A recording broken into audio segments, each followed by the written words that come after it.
हाँ प्रियंका, बताइए।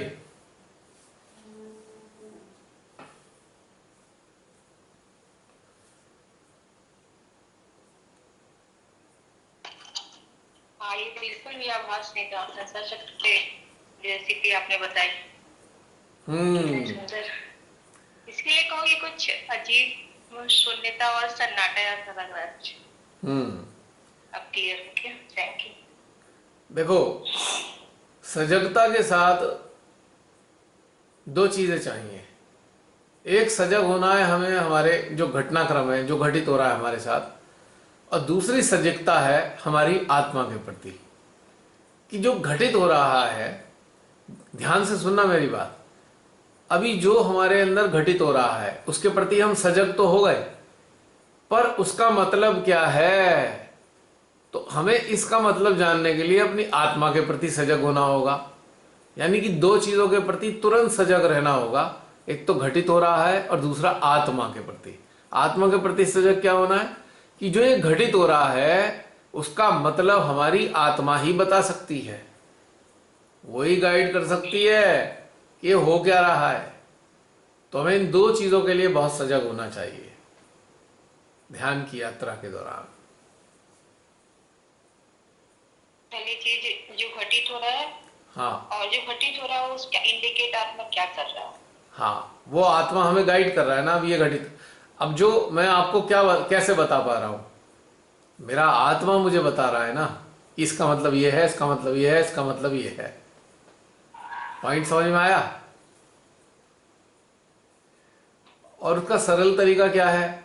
कि ध्यान की शुरुआत ही आत्मा के साथ जुड़ के करो। आत्मा के साथ एकाकार होकर ध्यान की शुरुआत करो, तो आत्मा हर स्टेप पर आपको बताती रहेगी अब ये हो रहा है, अब ये हो रहा है, अब ये हो रहा है, ये हो रहा है। जिससे आपका संज्ञान में जो आप ले रहे हो अनुभव या अनुभूतियां, वो आपकी जागृति कोश में एकत्रित होते जाएंगे। जब जागृति अच्छे से इकट्ठी होती जाएंगी चीजें, तो आपकी चेतना विकसित होगी, आपके अंदर आत्मज्ञान का प्रस्फुटन होगा उसके बाद। तो सबसे सुंदर बात क्या है कि ध्यान की शुरुआत ही अपनी आत्मा के साथ जुड़कर करनी चाहिए। तो आपके हर घटनाक्रम का आंसर आपके पास होगा ऑटोमेटिकली। आपको प्रयास नहीं करना, अप्रयास अवस्था में आपको प्राप्त होता रहेगा कि अच्छा ये हुआ, इसका ये हुआ, ये हुआ, अब ये हुआ। मतलब आपको हैरानी होगी, अरे जो हो रहा है तुरंत मुझे पता कैसे चल रहा है? Who is telling me? कौन बता रहा है मुझे अंदर से? हमारा आत्मा। क्योंकि आत्मा परम के सारे ज्ञान का रिप्रेजेंटेटिव है, क्योंकि अंश है ना। स्रोत से जुड़ा हुआ है। सोर्स का ही हिस्सा है, जुड़ा नहीं हुआ, सोर्स का ही पार्ट है। हाँ। बिल्कुल सोर्स का ही पार्ट है। तो ये घटनाक्रम है ऐसा। तो आत्मा के साथ कनेक्टेड रहना चाहिए, सुबह उठने से लेकर रात तक आत्मा के साथ कनेक्टेड रहो। हमारा आत्मा हमारे सांसारिक जीवन में भी हमारा गाइड करता है और अंदरूनी जीवन में भी हमारे गाइड करता है। आत्मा दोनों ही प्रकार की गाइडलाइन देता है। तो आप सामंजस्य बिठा पाते हो संसारिक और आध्यात्मिक जीवन में। आप सामंजस्य आसानी से बना लेते हो, क्योंकि आपको आसानी से पता लग रहा है कि अब क्या क्या हो रहा है हमारे अंदर, हमारे जीवन में, हमारे भीतर में घटित क्या हो रहा है। तो इतना सुंदर डिकोडर है ना, आत्मा ही डिकोडर है एक्चुअली हर चीज का। जो ऊर्जा संकेत होते हैं उनका डिकोडर ही हमारा आत्मा है।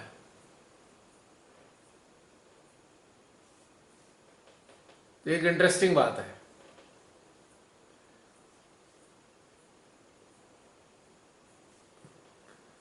Our spirit is the decoder of all the energy indications which comes on our subtle system.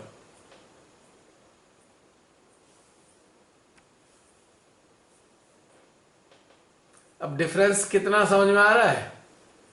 शुरुआत हुई थी कुंडली जागरण से, और अब कहां पहुंचे हुए हैं हम? आत्मा के द्वारा डिकोडिंग तक पहुंच गए। कंटिन्यू आत्मा पे। हाँ। हाँ,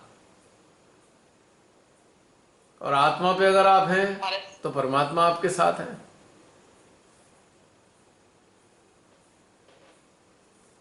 आत्मा का मतलब ही परमात्मा है एक तरीके से, अप्रत्यक्ष रूप में। जो प्रेम की बात आपने की थी, तो हम लोग पहले श्री माता जी को देख के माँ की छवि से पहले प्रेम हुआ। यस। जैसे कैसे चरण चरण कैसे बदला प्रेम का, वो धीरे धीरे चरण बहुत बदले। सुंदर था आज का। हाँ। आज किस रूप में प्रेम है माँ से? चलो बताओ, तो माँ आज किस रूप में प्रेम है माँ से? आप अब तो माँ साकार है, निराकार है, निरंतर हर टाइम ऊर्जा के रूप में, हर टाइम में प्रेम है। श्री माता जी हृदय में बैठी है। अब कुछ भी नहीं रहा, हम और माँ एक जैसे, ऐसा लग रहा है। आंख बंद किया, माँ है ये हमारे पास। माँ जान की फोटो की जरूरत नहीं रही है। जानते हो श्री माता जी के प्रेम के चरण क्या हैं? हर चरण को एक नाम दिया गया है। दोबारा बोल रहा हूं, ध्यान देना सब लोग, बहुत इंपॉर्टेंट बात बताने जा रहा हूं। श्री माता जी के प्रति जो प्रेम के चरण हैं, उनको एक नाम दिलवाया है श्री माता जी ने। जानते हो क्या नाम दिलवाया हुआ है? मां आदि शक्ति के कितने नाम हैं? टोटल कितने नाम हैं सहस्त्र नाम। हर रूप में? 1008 नाम हर रूप में है। तो श्री माता जी के प्रेम के 1008 चरण हैं।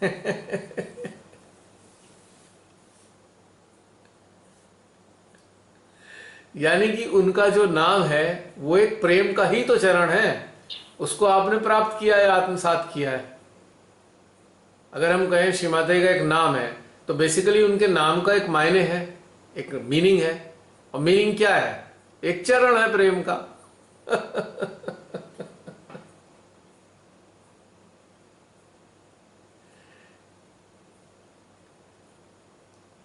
अब जैसे इसको मैं कैसे रिलेट कर रहा हूं, अब जैसे हमारे शस्त्रार में 1000 छिद्र हैं, तो 1000 चरण तो ये हो गए। और ध्यान में हम जब उन्नत होते हैं तो 8 अवस्थाएं हम प्राप्त करते हैं।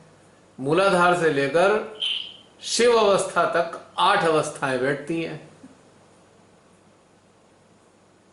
तो 8 अवस्थाएं और 1000 जो छिद्र के चरण हैं, यानी कि एक नाम है। हर एक छिद्र का एक नाम है श्री माता जी का, ऐसे समझ लो। मां के 1000 स्वरूप है, तो 1000 स्वरूप का एक नाम है। और 8 अवस्थाएं हमारी चेतना ग्रहण करती है। तो 1008 नाम हो गए, तो 1008 चरण हो गए श्री माता जी के प्रेम के। पूर्ण एकाकारिता जब घटित हो जाती है, तो हम 1000 के 1008 चरण पार करके पूर्ण एकाकारिता में स्थित होते हैं। तब हम कह सकते हैं कि मां तू मुझ में समाई, मैं तुझ में समाया। 1008 चरण पार करने के उपरांत है क्या चीज? 1008 के बाद हम पुणे का कार्यक्रम। हाँ, इसीलिए इसीलिए श्री माता जी ने अपने सारे नामों की पूजाएं कराई हैं विभिन्न देवी देवताओं के रूप में। उन चरणों को पार कराने के लिए।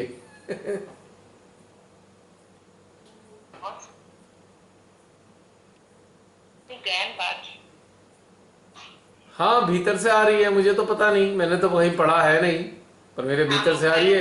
इस क्षण मेरे भीतर से ये आ रहा है, या ये कह सकते हैं इट्स ए रिविलेशन, रिवील हो रहा है, ये सत्य है।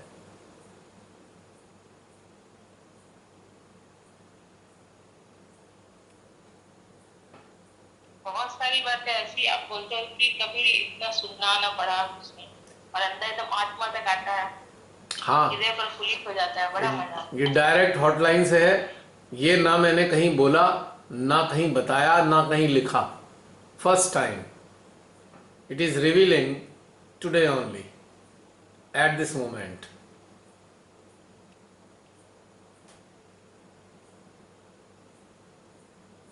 तो ये जो घटित हो रहा है, ये सजगता का परिणाम है। एकाकारिता जो घटित हो रही है, उस एकाकारिता का डिकोडिंग हमारी आत्मा कर रही है, और आत्मा के करने के बाद ये सारे का सारा कम्युनिकेशन आत्मा से ही आ रहा है। इंटरेस्टिंग है ना। अब ये कोरिलेट हो रहा है। कोई कहेगा बेवकूफ़ी वाली बात है। भैया तू बेवकूफ़ कहता रहे, हमें तो यही महसूस हो रहा है, तो हम तो वही बोलेंगे जो हमें महसूस हो रहा है। अब किसी को नहीं समझ में आ रहा तो this is not my problem.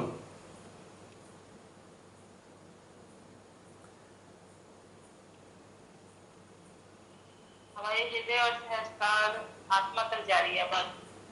बिल्कुल कहाँ से आ रहा है हमें पता है। बिल्कुल।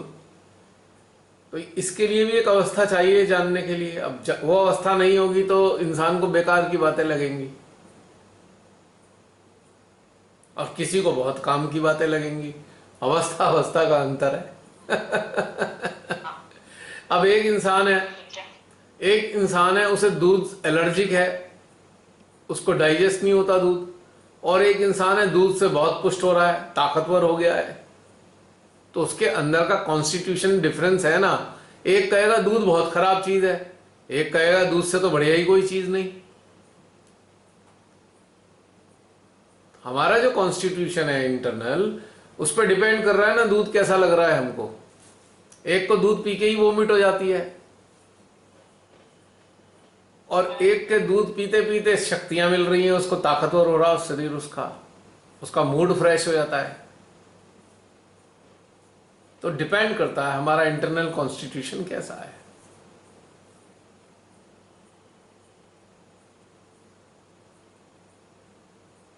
है ना। हाँ। तो आज कितनी खूबसूरत घटनाक्रम घटित हुआ कि श्री माता जी के प्रेम के जो चरण हैं वो 1008 चरण हैं। यानी कि 1008 1008 फेजेस ऑफ लव टुवर्ड्स मां आदि शक्ति। और मानवीय प्रेम और परमेश्वरी प्रेम का भी बहुत सुंदर एक कोरिलेशन देखो प्रियंका, मुझे कभी प्रेम में कोई अंतर नजर नहीं आया कि ये मानवीय है ये ईश्वरीय है। मुझे तो मानवीय प्रेम भी सदा ईश्वरीय ही प्रेम लगा है। मुझे तो कभी समझ में आया नहीं। जब मैं जुड़ा भी नहीं था तब भी मुझे समझ में आता था कि ये ईश्वरीय है। प्रेम उन्हीं से प्रस्फुटित हुआ है, क्योंकि प्रेम शिव शक्ति का हाँ, ईश्वर। प्रेम है ही ईश्वरीय। प्रेम ईश्वरीय ही घटनाक्रम है, ईश्वरीय ही गुण है, और ईश्वरीय ही प्रवाह है। ये ऐसे घटित नहीं होता है। अंतर क्या है कि साधारण मानव इसे संज्ञान में नहीं ले पाता, तो उसे कहता है मानवीय प्रेम। जब वो संज्ञान में ले लेता है तो उस मानवीय प्रेम को ही वो कहता है ईश्वरीय प्रेम। बात फिर वहीं आ जाती है, अपना अंदरूनी स्टेटस कैसा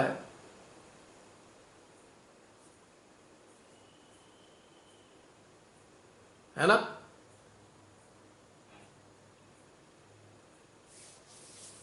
तो श्री माता जी ने ये सब चीज से दूर रहने के लिए कहा था, क्योंकि वो लिप्तता पूरी तरह से एक अटैचमेंट वाला था। लव तब नहीं था, कह सकते अटैचमेंट था, बस जस्ट शुरुआत में अटैचमेंट, प्रारंभिक अवस्था में अटैचमेंट हो कोई दिक्कत नहीं। बाद में अटैचमेंट खत्म हो जाता है। जब वास्तविक प्रेम फूटता है तो अटैचमेंट अपने आप ही खत्म हो जाता है। हाँ, ये मैंने महसूस किया है। जिस प्रकार से सर्प कुछ काल बाद अपनी केंचुली को छोड़ देता है और बिल्कुल नई चमकती हुई खाल उसकी निकलती है, ठीक इसी प्रकार से जब मानव सच्चे प्रेम से वाकिफ होता है तो केचली रूपी मोह नीचे गिर जाता है, रह जाता है। असली प्रेम प्रेम रह जाता है फिर। तो केचली जैसा, केचली को हम मोह कह सकते हैं। तो केचली छूट जाती है, मोह छूट जाता है और प्रेम में आगे बढ़ जाता है इंसान। प्रारंभिक अवस्था तो मोह से ही शुरू होती है। हाँ, मोह छूट जाता है। प्रारंभिक अवस्था तो मोह से शुरू होती है, बाद में वो प्रेम निकल आता है उसमें से। और हम भी तो श्री जिस माता प्रकार जी से एक इच्छा लेके, जिस प्रकार से अगर हम एक पौधा लगाते हैं फूल का, तो सबसे पहले पौधे में जो दिखाई देती है एक बड दिखाई देती है, एक बड। उसके बाद उसमें से फूल निकलता है। तो बड जो है फट जाती है, बड जो चारों तरफ से कली जो है 4-6 हिस्से हो जाते हैं उसके, और उसमें से फ्लावर निकल आता है। तो मोह रूपी जो बड है वो फूट जाती है, प्रेम रूपी पुष्प खिल जाता है।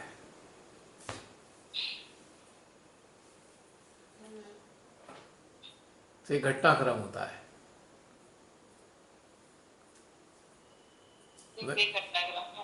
ये घटनाक्रम है रियली। देखो हर फूल में देखो नीचे बड उसकी 5-6 टुकड़ों में फटी हुई मिलेगी, है ना? हाँ। और फ्लावर उसमें से फूटता शुरू हो जाता है, ऐसे फूटता है। तो यही मोह से प्रेम की यात्रा है। This is the journey from attachment towards love. Initially we get attached. After some time we feel love. If we are awakened, if we are awakening inside, conditions apply. यानी कि प्रेम से, मोह से प्रेम की यात्रा तभी संपन्न होगी जब जागृति का घटनाक्रम घटित हो रहा होगा हमारी अंतर चेतना में, अन्यथा ये नहीं हो पाएगा, है ना?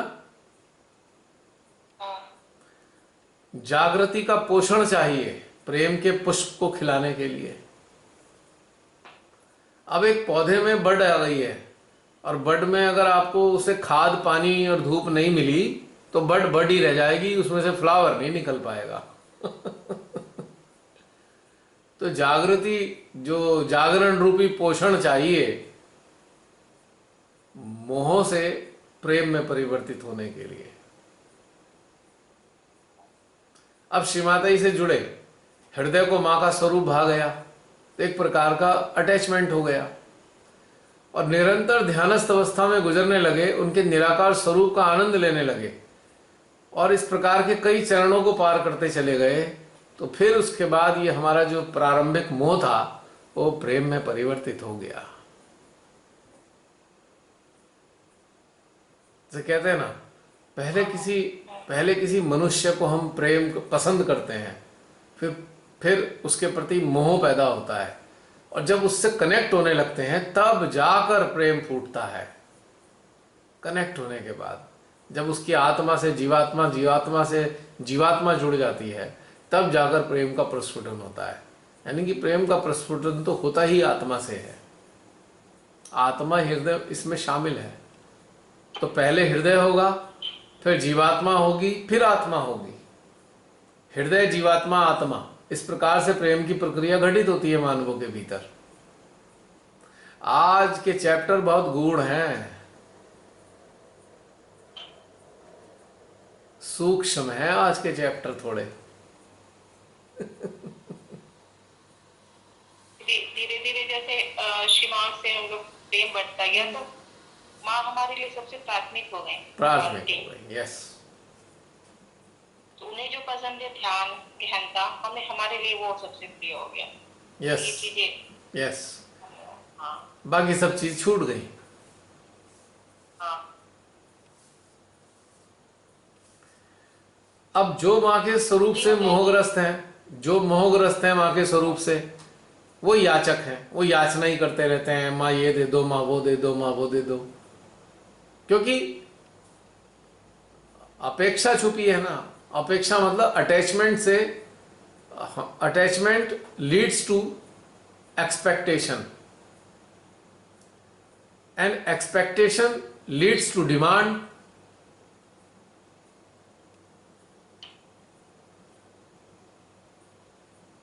एक दूसरे से लिंक है तीनों चीजें। अब जब हमारा स्वरूप से ही अटैचमेंट खत्म हो गया तो एक्सपेक्टेशन भी खत्म हो गई मां से और डिमांड भी खत्म हो गई ऑटोमेटिकली।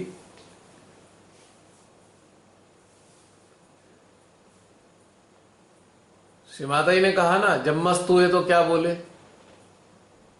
तो मेरा कहना यह है, जब प्रेम हुआ तो क्या मांगे। मांग ही खत्म हो गई। जब तक मोह था तो मांग थी, जब प्रेम हुआ सब कुछ समाप्त हो गया। अब तो देने का भाव आ गया।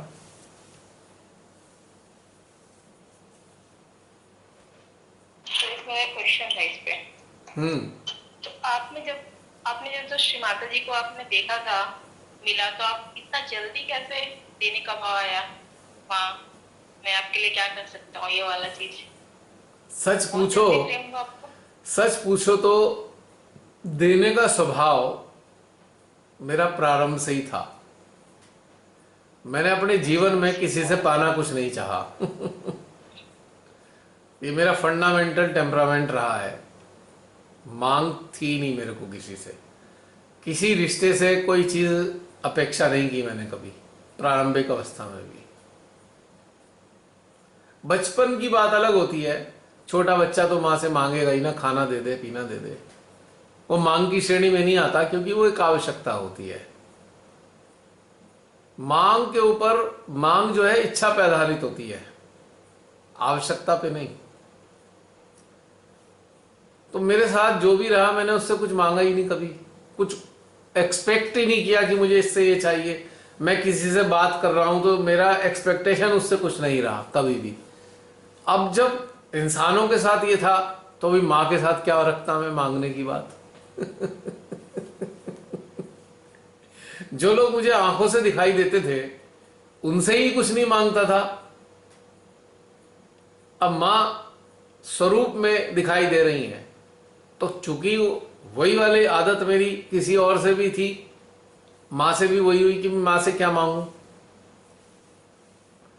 फिर उसके बाद इनका जो वास्तविक स्वरूप था उससे परिचय हुआ, अरूपा से, निराकारा से। तो जो सूक्ष्म है तो उनसे स्थूल क्या मांगू। आज तो है ही नहीं पहले से मांगने की।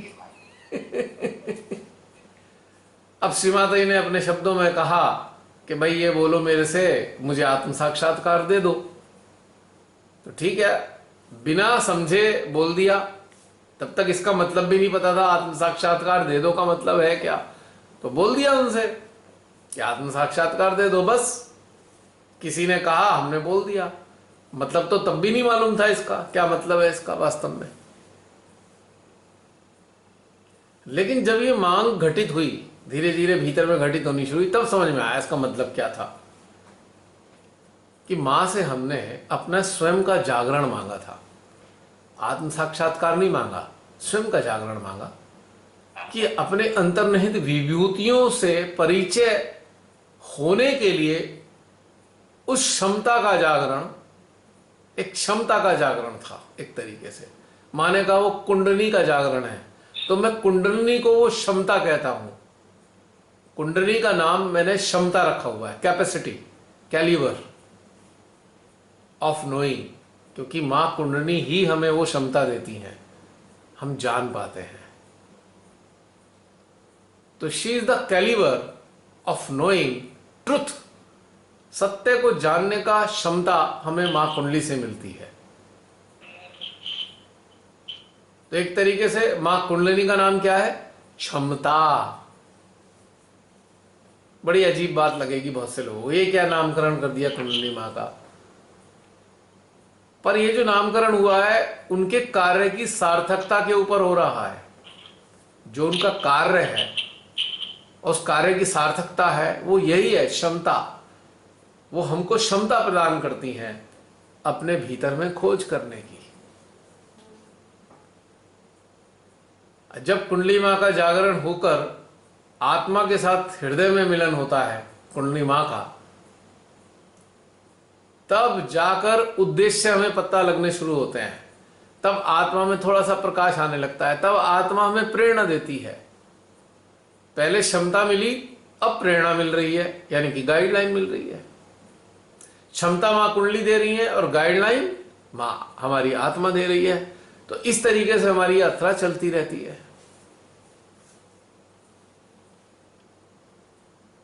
तो ये घटनाक्रम है हमारे अंदर का।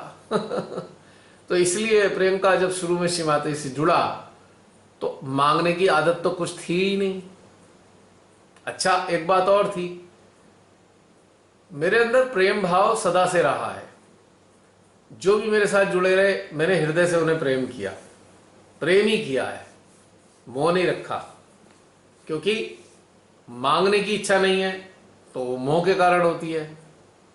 और जिनसे प्रेम किया उनके लिए सब कुछ करने की सदा इच्छा बनी रही, पूरे भाव बने रहते, जो कर सकूं कर दूं, जितना अपने क्षमता से बाहर होकर भी करना। तो ये भी पहले से ही रहा है सदा से।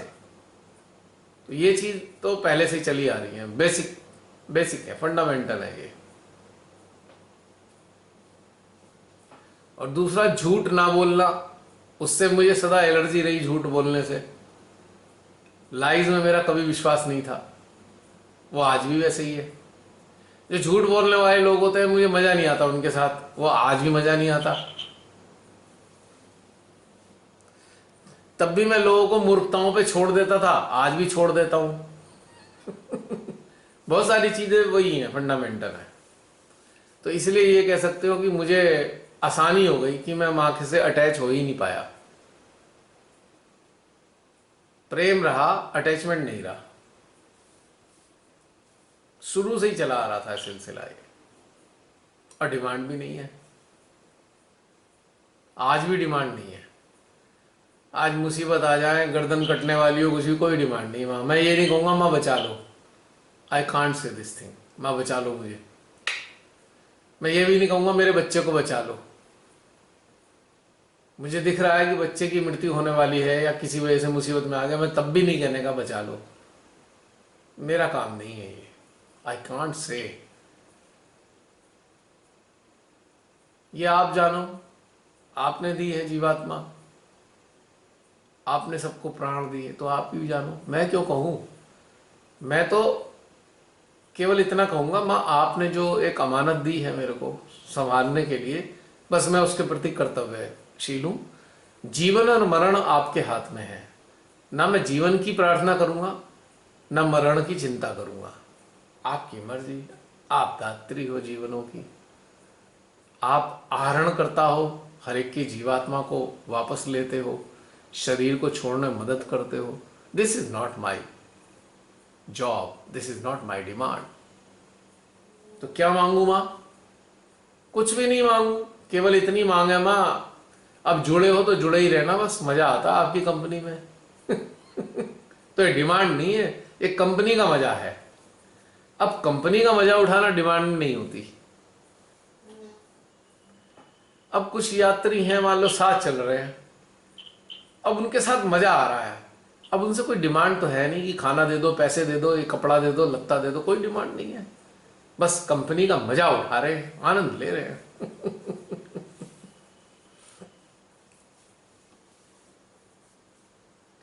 तो डिमांड लेस होना, ये स्थिति है आराम।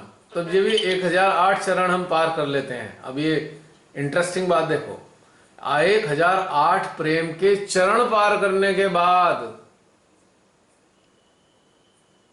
परम पिता से एकाकारिता होती है। परम पिता से आप प्रेम कर ही नहीं सकते बिना 1008 चरणों के पार किए। You are not capable. और आप उनके प्रति प्रेम प्रकट करते ही रहो, वो एक्नॉलेज ही नहीं करने के। 1008 चरण पार करने के उपरांत ही वो एक्नॉलेज करेंगे तुम्हारे प्रेम को, उससे पहले एक्नॉलेज करते ही नहीं है।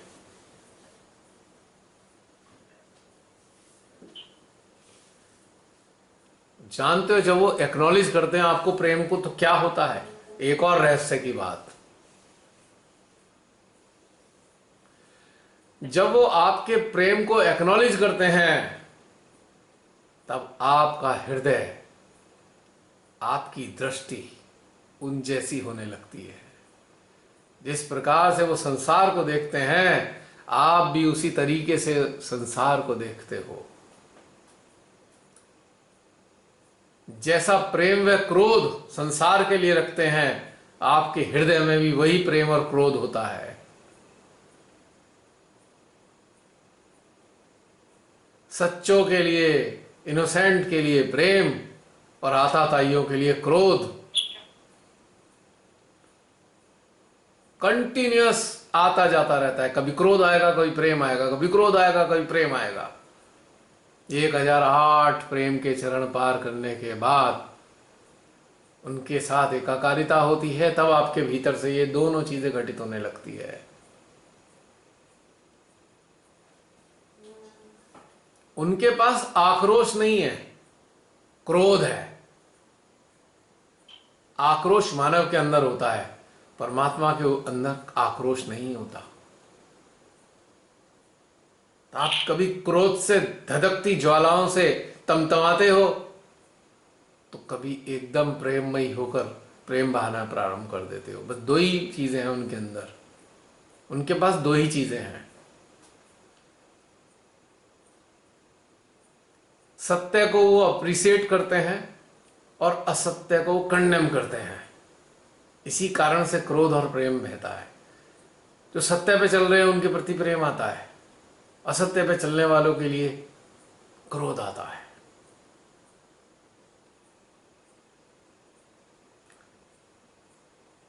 अब चूंकि वो तो अनश्वर है, सनातन है, तो आप भी वैसे ही हो जाते हो। ना आपको मरने की चिंता होती है, ना जीने की इच्छा रहती है।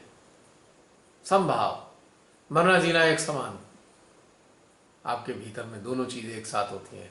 मर रहे हो तो भी एक सी बात है, जी रहे हो तब भी एक सी बात है। आपको जीना मरने समान लगता है और मरना जीने समान लगता है।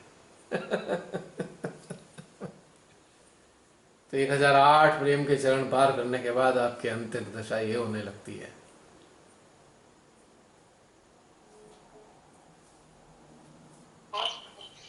बहुत ज्ञान बात कराई, बहुत अच्छा, बहुत कोटि धन्यवाद श्री माता जी का। आज इतना सारा कुछ गुड़ बनाने का रहस्य था ये सारा। वही जाने क्या देना चाहती हैं वो। सोचों से परे, समझ से परे, प्रयास से परे, योजना से परे, सब कुछ उनकी इच्छा से ही संचालित है।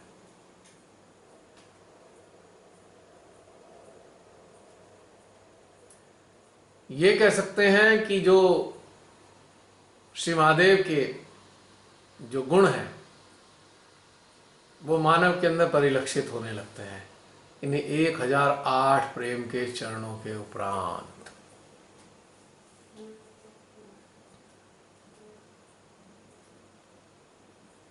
अब श्री महादेव निर्लिप्त हैं, वो भी निर्लिप्त है। श्री महादेव डिस्क्रिमिनेशन नहीं करते, भेदभाव नहीं करते, वो भी कभी भेदभाव नहीं करेगा। ऐसा व्यक्ति जब उस अवस्था में पहुंच जाएगा। श्री महादेव सबको निर्वाज्य प्रेम करते हैं, एक्सपेक्टेशन लेसनेस के साथ में। वो भी ऐसा ही होता है, उसको कुछ चाहिए ही नहीं किसी से। तो ये मोटी मोटी चीजें। और श्री महादेव सादगी पसंद है, तो ऐसे मानव के भीतर भी कोई दिखावा, शो ऑफ, स्टाइल कुछ नहीं होगा। सादगीपूर्ण जीवन जिएगा, सरल जीवन होगा। श्री महादेव सरलता लिए हुए हैं, वो भी सरलता लिए हुए होगा।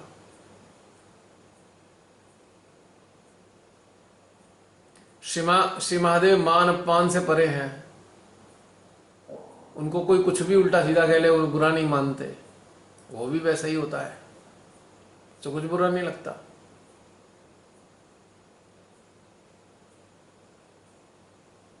श्री महादेव जब ये देखते हैं कि कि उनकी संतानों के साथ अन्याय हो रहा है, भभक जाते हैं वो, तो वो उसके अंदर भी अग्नि ज्वालाएं फूटने लगती है अन्याय देखकर।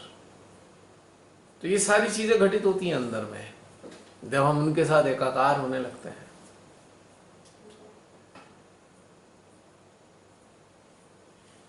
तो माँ के 1008 चरण उनके 1008 नामों से जाने जाते हैं।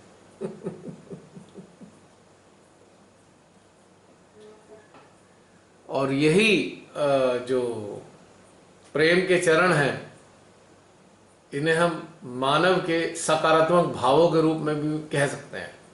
मानव के सकारात्मक भाव 1008।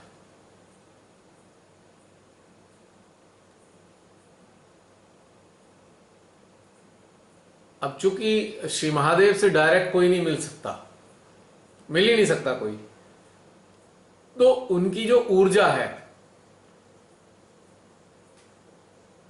उनकी ऊर्जा कौन है? साक्षात मां आदि शक्ति। और उनके 1008 प्रेम के भाव या ये कहें कि 1008 सीढ़ियां हैं श्री महादेव तक पहुंचने के लिए, ऐसा भी आप कह सकते हो। एक एक step by step, step by step आप उस चीज को प्राप्त करते हैं।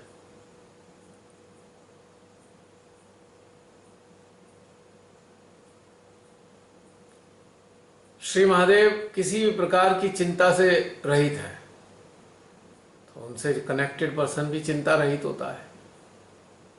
उसे कोई चिंता नहीं है कल को तेरा क्या होगा, तू मरेगा, जिएगा, भूखा रहेगा, संपन्न होगा, कोई चिंता नहीं है। बस वो कर्तव्य का पालन करता है।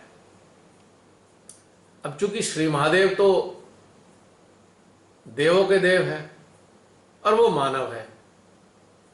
अब देवों के देव का कर्तव्य हम बता नहीं सकते उनका क्या कर्तव्य है, लेकिन मानव कर्तव्य से जुड़ा होता है, बस ये अंतर है।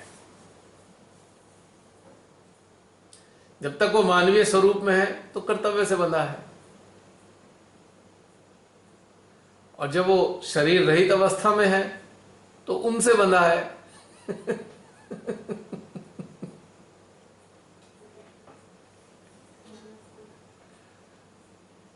तो इसलिए बाह्य रूप से मानव का कर्तव्य जो है वो उसका एक हिस्सा है। मानव के जीवन का कर्तव्य प्रधानता।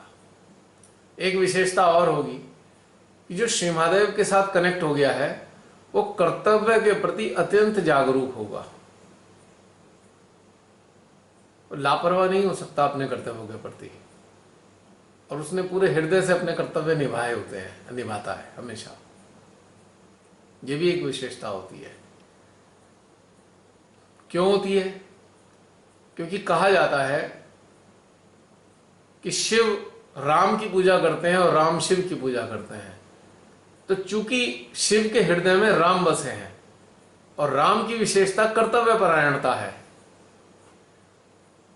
तो वास्तव में जो श्री महादेव से जुड़ा व्यक्ति है वो अत्यंत कर्तव्य परायण होगा,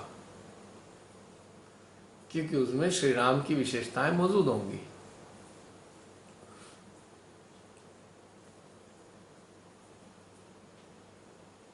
पॉइंट क्लियर हुआ?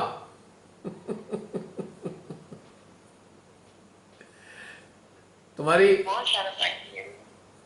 अब देखो हृदय में तीनों है ना,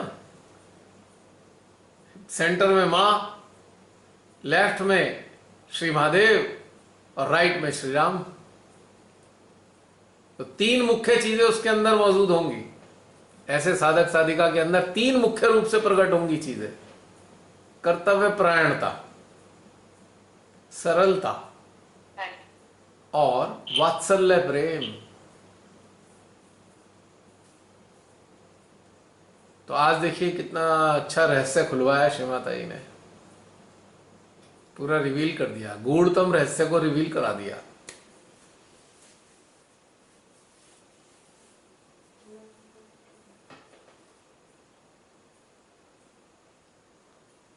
अब हमारा अस्तित्व है ही क्या? पढ़ लीजिए। हैं? ही गुण परिचित होने लगेंगे अपने आप। भीतर में अगर आप देखोगे तो पता लग जाएगा। हाँ, हाँ। तो एक तरीके से परमेश्वरी श्री माता जी ने आज ये चाहा इस चीज रहस्य को रिवील करना कि नाम वाम कुछ नहीं है भाई, मेरे चरण है प्रेम के। हाँ,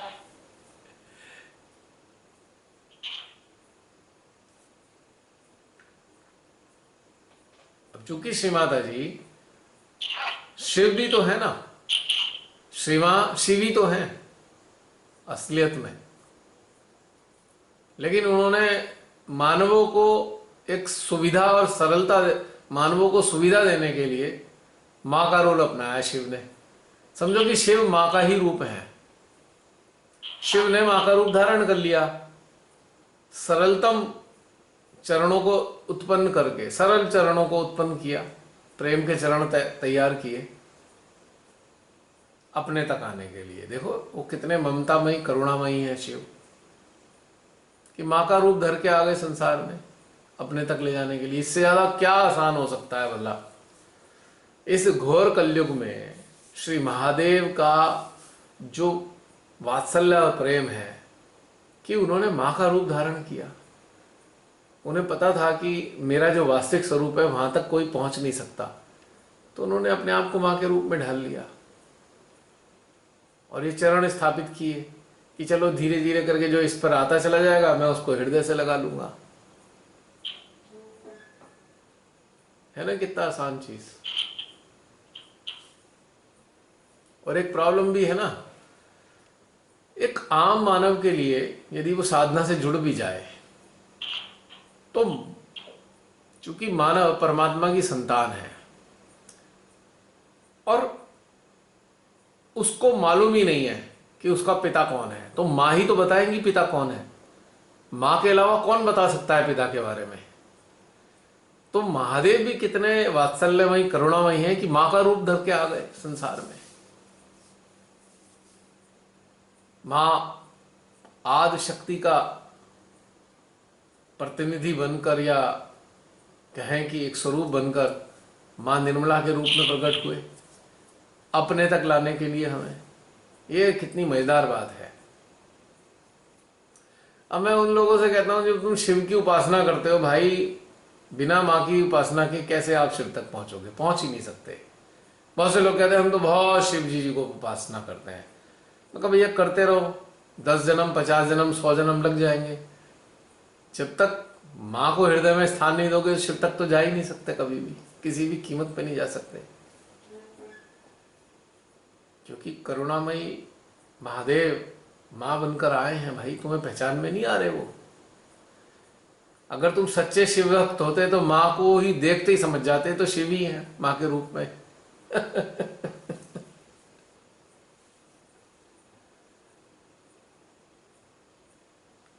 ये इंटरेस्टिंग बात है ना। अब शिव के नाम पे पता नहीं क्या क्या करते हैं, भगवान जाने, सारे उल्टे काम करते हैं शिव के नाम पे। क्या भक्ति, फजूली चीजें हैं ये। असलियत तो यही है। कबीरदास जी कहे गए थे, ढाई आखर प्रेम का पढ़े सो पंडित होए। अब पंडित कौन है? इस पूरे ब्रह्मांड में प्रकांड ज्ञानी कौन है? कोई बताएगा?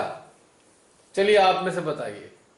अब तक की यात्रा पूरी हुई है, इस यात्रा तक यानी कि इतने सालों से हम लोग जुड़े हुए हैं, इस पूरे ब्रह्मांड में सबसे बड़ा ज्ञानी कौन है?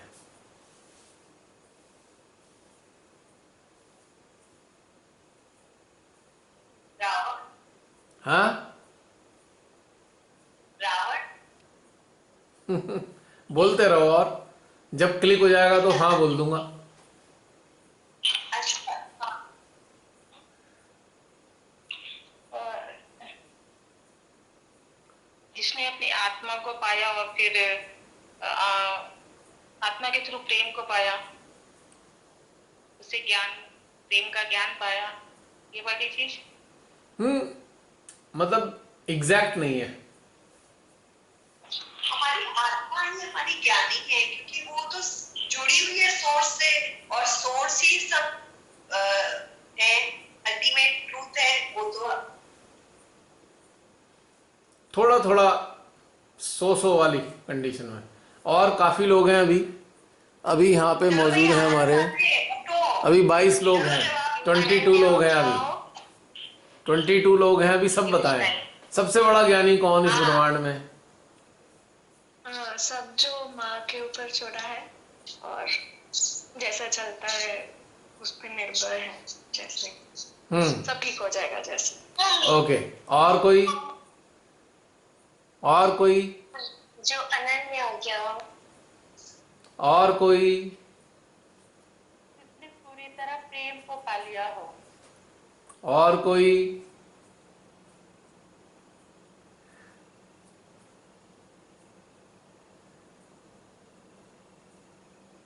जो अनन्य हो गया हो, जो बेच ना रहा हो। वो तो बता दिया, अनन्या ने बता दिया। और कोई? अच्छा बताइए बताइए, अभी तो कई लोग हैं। मैं बताऊं? हाँ बताओ आयशा। हाँ, सबसे बड़ा ज्ञानी वो है जो ज्ञान से परे है, जो सिर्फ प्रेम ही प्रेम, जो जिसके जो प्रेम ही प्रेम, जो प्रेममय हो गए हैं वो। चलो और बताओ।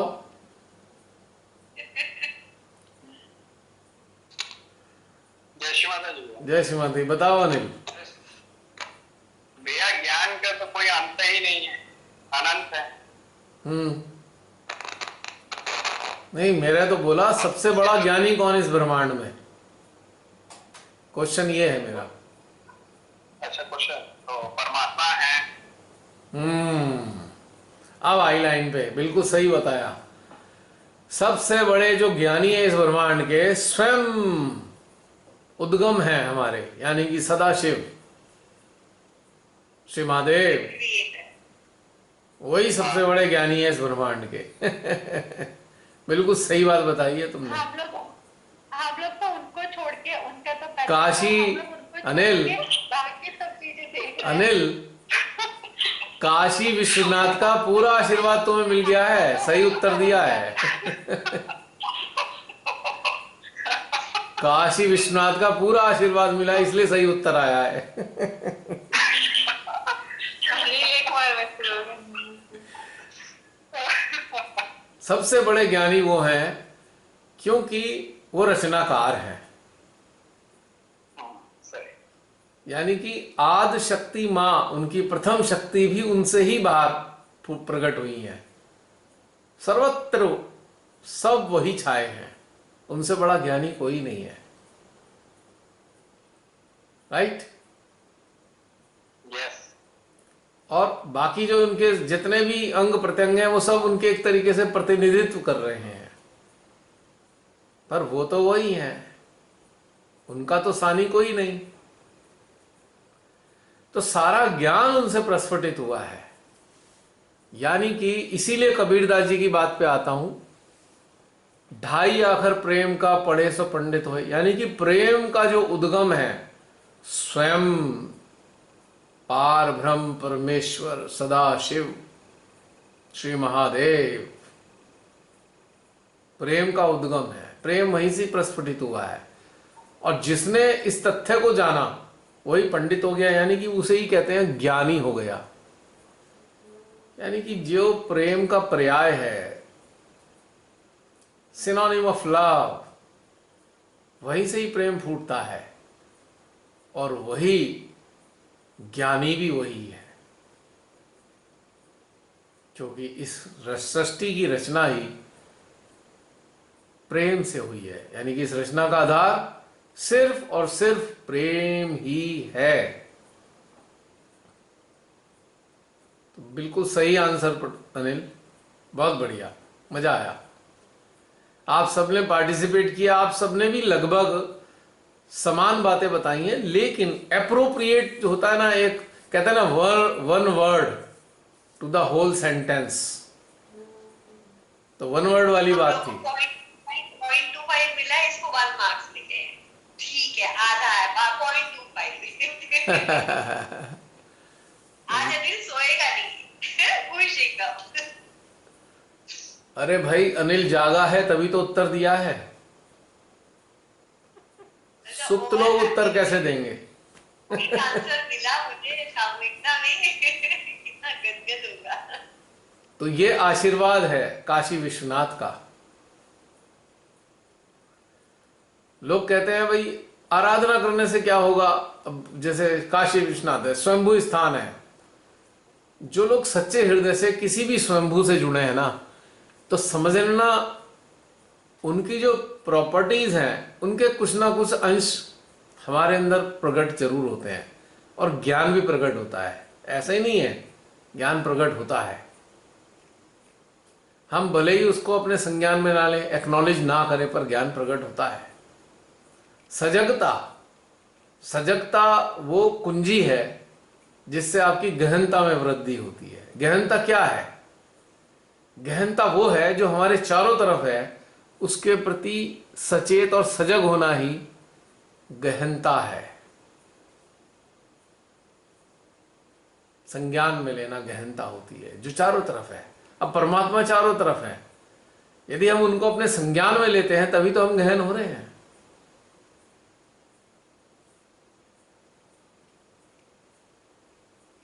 है ना बात जसली?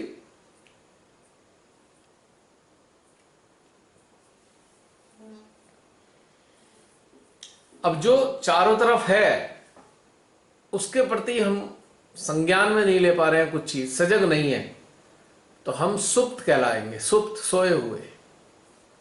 शरीर तो चल रहा है पर हमारी चेतना सोई है। हम उसे जागृत नहीं कह सकते। जागृत वही है जो सजग है, संज्ञान में लेने के लिए चारों तरफ के घटनाक्रम को, अपने अंतःकरण के घटनाक्रम को, अपने सूक्ष्म यंत्र पे आने वाले संकेतों को, वही जागृत है। कुंडलिनी जागरण तो प्राथमिक घटनाक्रम है। असली घटनाक्रम तो यहां से शुरू होता है, जब हम इस बीच ना मैंने बोलो बोलो।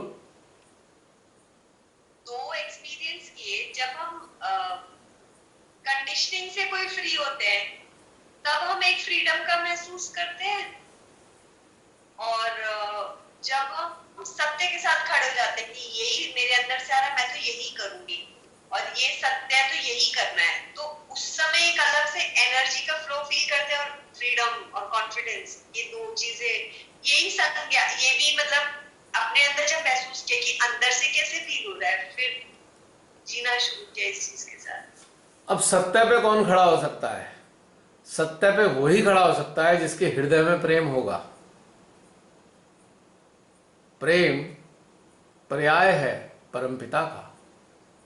परमपिता जागृत है तभी प्रेम फूटता है, और जब प्रेम फूटता है तो प्रेम एक शक्ति है, और शक्ति के कारण ही हम सत्य के साथ खड़े होते हैं। और जब सत्य के साथ खड़े होते हैं तब हम निर्लिप्त होते हैं, अनकंडीशनल होते हैं।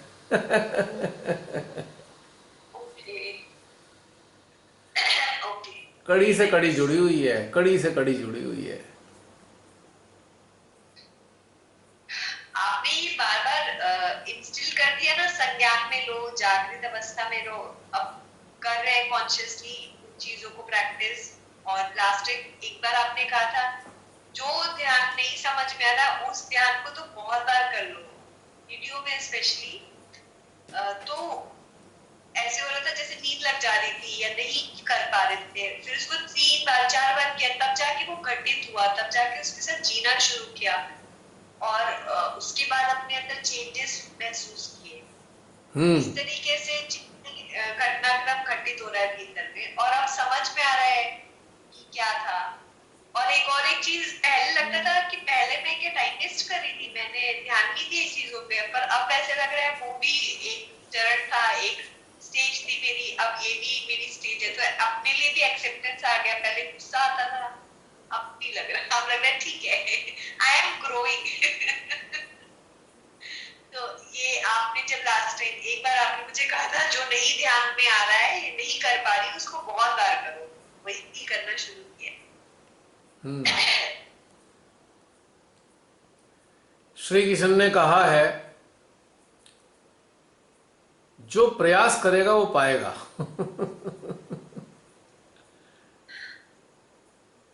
प्रयास करना वो प्रक्रिया है जो आपको वांछित फल प्रदान करती है। जिस प्रकार से जल की धारा एक पाषाण पर भी लगातार जब गिरती है तो कोमल जल की धारा उसमें गड्ढा कर देती है।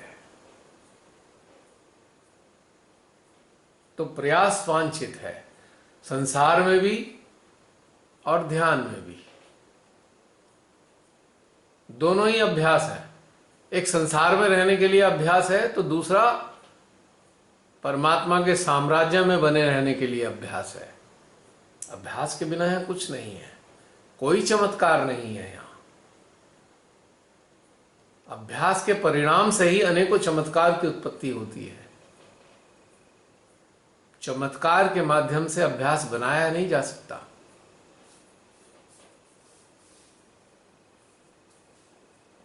Right? Yes, I agree. You have to invest your, मतलब आपने एक बार कहा था प्रायोरिटी नहीं है ना, वो जब प्रायोरिटीज चेंज होगी तो ही ये Correct. चीजें होंगी। प्राथमिकता अगर सही है तो आपको वो चीज प्राप्त हो जाएगी। जो लोग परमेश्वरी को प्राथमिकता में रखते हैं, ध्यान को प्राथमिकता में रखते हैं, साधना को ध्यान में प्राथमिकता पे रखते हैं और समर्पण को प्राथमिकता में रखते हैं तो निश्चित रूप से वो प्राप्त करते हैं।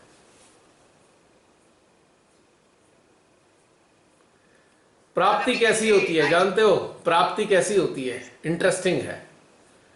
आप सबने सैंड क्लॉक देखी होगी। सैंड क्लॉक होती है, रेत भरा होता है एक डिब्बी में, हाँ जी। है ना? और उसे जब अब एक तरफ भरा हुआ है उसे उल्टा कर दो तो जब उल्टा करोगे तो वो सैंड जब से शुरू होगा नीचे जाना और एंड तक उसे हम कहते हैं टाइम। उससे टाइम का पता लगता है। लेकिन मैं इस सैंड क्लॉक को किस चीज से रिलेट करने वाला हूं जानते हो? कि वो जो सैंड क्लॉक है उसके दो हिस्से हैं। एक खाने में रेत भरा हुआ है और दूसरे खाना खाली है। तो ये दो खाने क्या है मेरी नजर में? एक खाना संसार है तो दूसरा खाना ईश्वर है।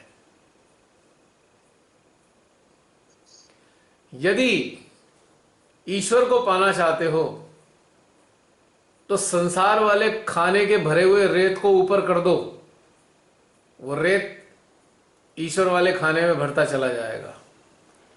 और यदि संसार का मजा उठाना चाहते हो तो ईश्वर वाले खाने को ऊपर कर दो तो ईश्वर वाले खाने की जो रेत है वो संसार में प्रवेश कर जाएगी। दोनों ही आनंदित हो जाएंगे।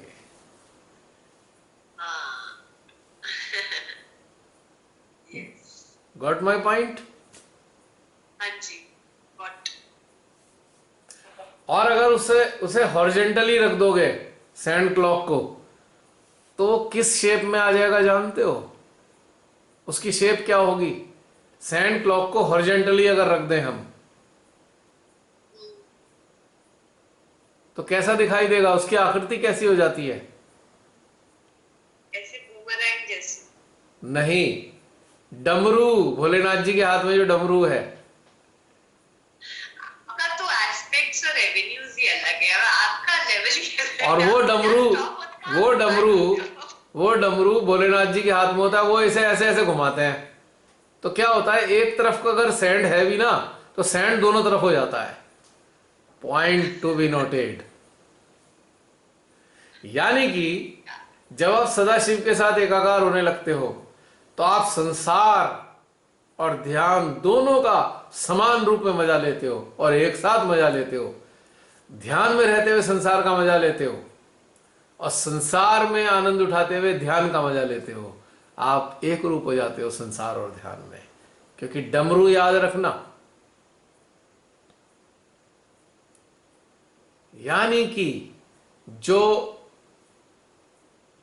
उनके नजदीक पहुंच जाता है तो उसके हाथ में भी एक डमरू होता है और वो संसार और और परमात्मा के साम्राज्य का डमरू ऐसे बजाता है, दोनों चीजें सब एक हो जाती हैं, सब हिल मिल जाते हैं आपस में, सब गड़मड़ हो जाती है, एक के अंदर एक समा जाता है।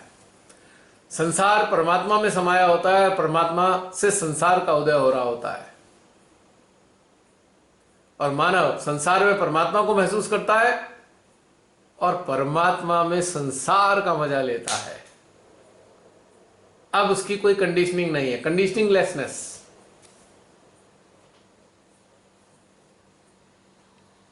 तो सैंड क्लॉक डमरू जैसी होती है, अगर ध्यान करो तो, याद करो। और केवल ऐसे साधक साधिका के हाथ में वो क्षमता है कि संसार को परमात्मा में परिवर्तित कर सकता है और परमात्मा को संसार में परिवर्तित कर सकता है, यानी कि साम्राज्य को, परमात्मा के साम्राज्य को संसार में ला सकता है और संसार को परमात्मा के साम्राज्य में स्थापित कर सकता है। इसीलिए श्री महादेव के लिए संसार और परमात्मा का साम्राज्य एक ही बात होती है। उनके लिए डिस्क्रिमिनेशन नहीं है, वो डिस्क्रिमिनेट नहीं करते हैं कि ये परमात्मा का साम्राज्य है कि ये संसार का साम्राज्य है। He is not discriminating.